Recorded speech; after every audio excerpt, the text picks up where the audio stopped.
And I always wanted to be a nurse.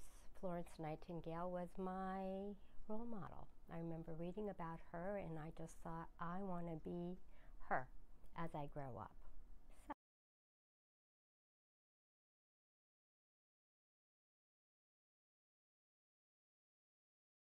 And then I would go home to visit my parents. They live in Jordan. And I started realizing my father was declining, and this great man who built an empire, a self-made man who had a lot of authority and presence, sort of had to rely on me and my mom.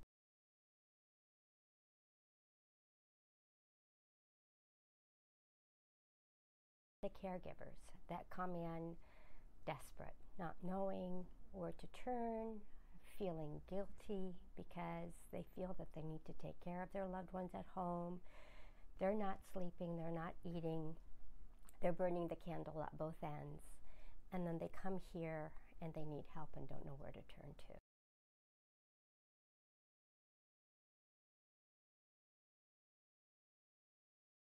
And so the joy that comes from knowing that you've been able to help a caregiver who is just at their last rope brings me joy and gives me a great sense of satisfaction.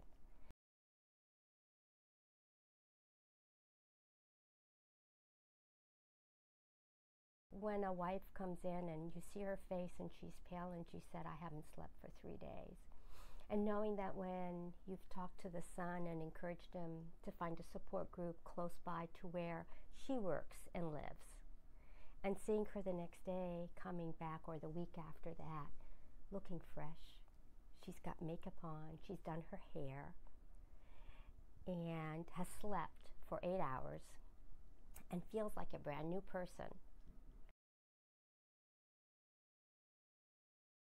I think that as caregivers and professional caregivers, I think it's really important to be aware of where you are at also.